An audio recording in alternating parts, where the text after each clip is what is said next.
शांति 26/1/1971 अव्यक्त बाप-दादा मधुबन। जिम्मेवारी उठाने से फ़ायदे।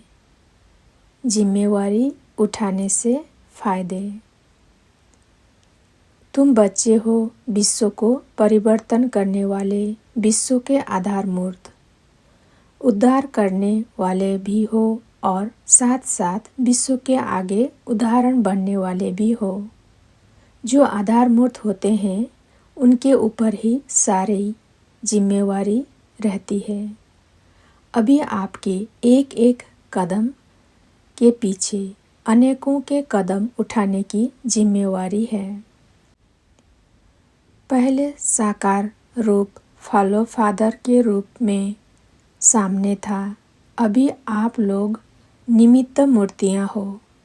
तो ऐसे समझो कि जैसे जिस रूप से जहाँ हम कदम उठाएंगे वैसे सर्व आत्माएं हमारे पीछे फॉलो करेंगी। यह जिम्मेवारी है सर्व के उद्धार मूर्त बनने कारण सर्व आत्माओं की जो आशीर्वाद मिलती है तो फिर हल्कापन भी आ जाता है, मदद भी मिलती है, जिस कारण जिम्मेवारी हल्की हो जाती है।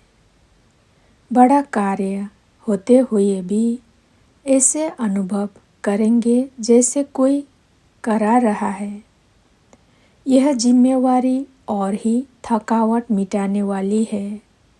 फ्री रहना मन को भाता ही नहीं है।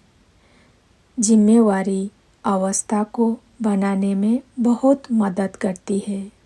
बाप दादा जब महारथी बच्चों को देखते हैं तो सभी के वर्तमान स्वरूप और इस जन्म के अंतिम स्वरूप और दूसरे जन्म के भविष्य स्वरूप तीनों ही सामने आते हैं।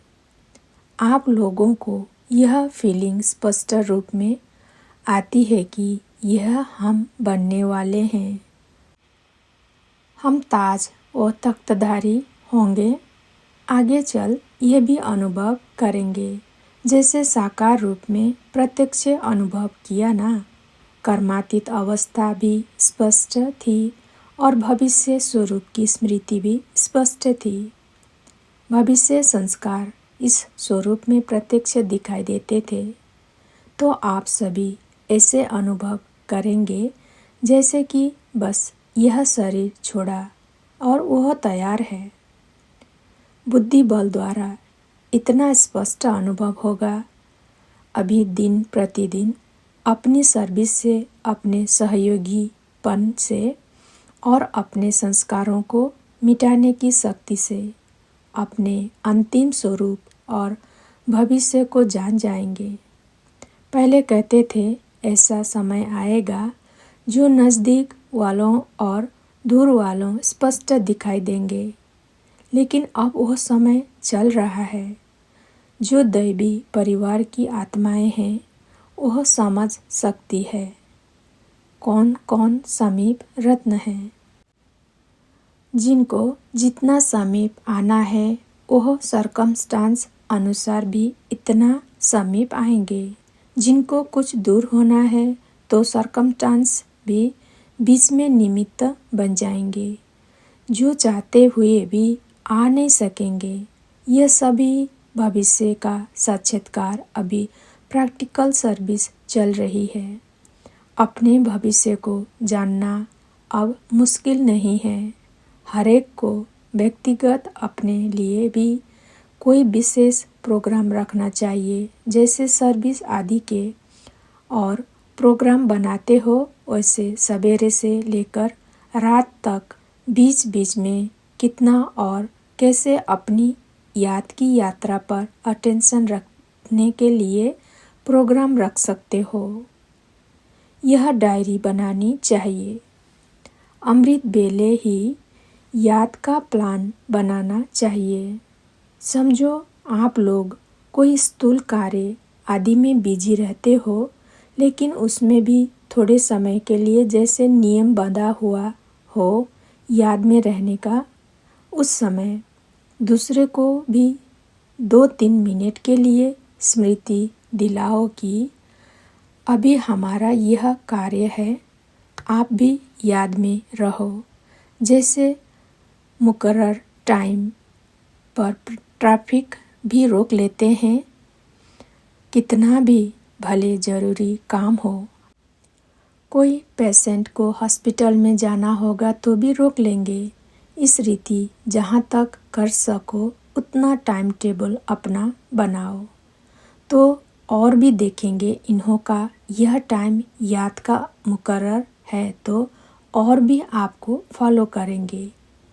कोई कार्य को उनके आगे पीछे करके भी 2-4 मिनट का टाइम याद में रहने लिए ज़रूर निकालो, तो उससे वायुमंडल में भी सारा प्रभाव रहेगा।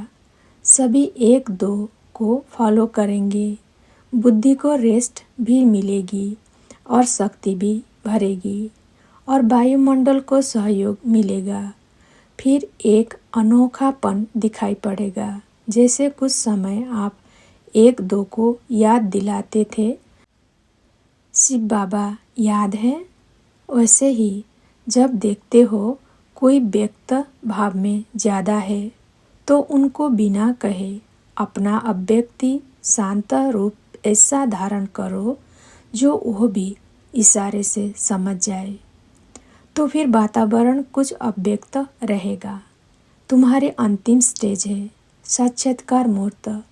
जैसा जैसा साक्षात्कार मूर्त बनेंगे वैसे ही साक्षात्कार मूर्त बनेंगे।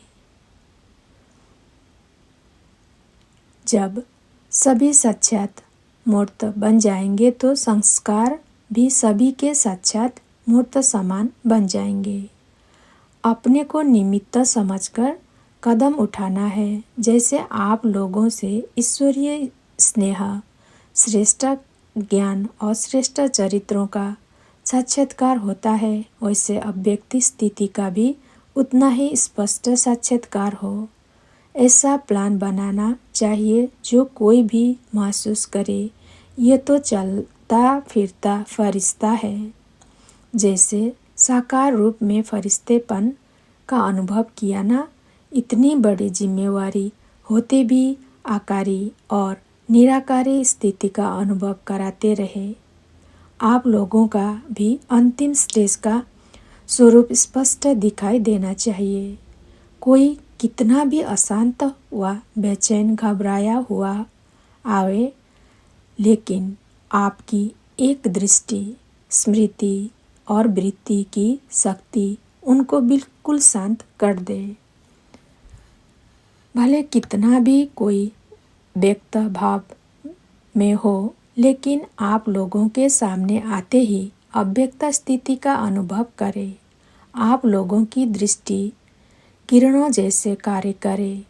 अभी तक के रिजल्ट में मास्टर सूर्य के समान नॉलेज की लाइट देने के कर्तव्य में सफल हुए हो, लेकिन किरणों की माइट से हर एक आत्मा के संस्कार रूपी कीटाणु को नाश करने का कर्तव्य करना है। लाइट देने में पास हो, माइट देने का कर्तव्य अब रहा हुआ है। बाप दादा के पास 4 लिस्ट है। पहला लिस्ट सर्विसेबल, दूसरा सेंसिबल, तीसरा सक्सेसफुल और चौथा वैल्यूएबल। सक्सेसफुल भी सब नहीं होते, वैल्यूएबल भी सब नहीं होते हैं। कोई अपने गुणों से, चरित्रों से वैल्यूएबल बनते जाते हैं, कोई सर्विस के प्लानिंग में सक्सेस नहीं होते हैं। हर एक अपने चार्ट को जान सकते हैं।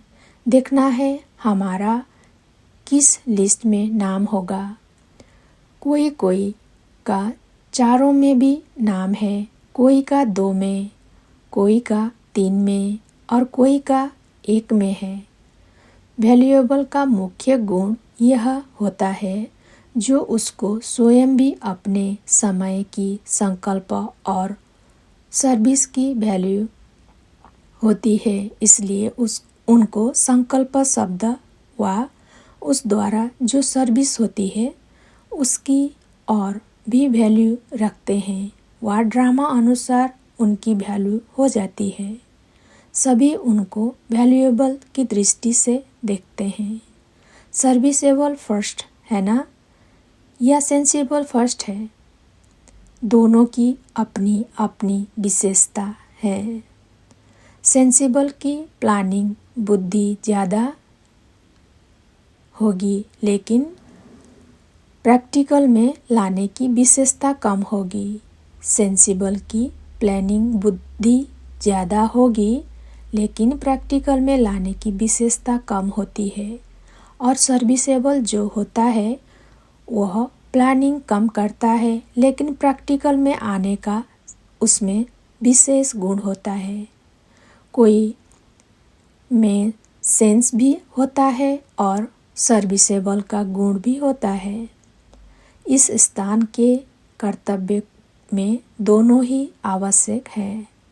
उनका संकल्प प्लान जो चलता है उससे भविष्य बनता है, उनका कर्म से बनता है। अधिक प्रभाव इसका रहता है और सफलता मूर्त का फिर अब व्यक्ति स्थिति के आधार पर परिणाम निकलता है। कोई कोई का प्लान भी चलता है, प्रैक्टिकल भी करते हैं, लेकिन सफलता कम होती है।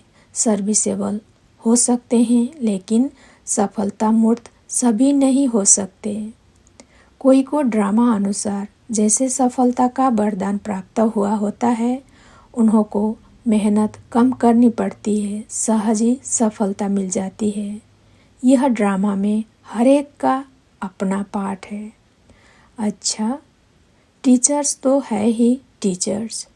टीचर्स को सदैव यह स्मृति में रहना चाहिए कि टीचर्स बनने से पहले स्टूडेंट हूँ।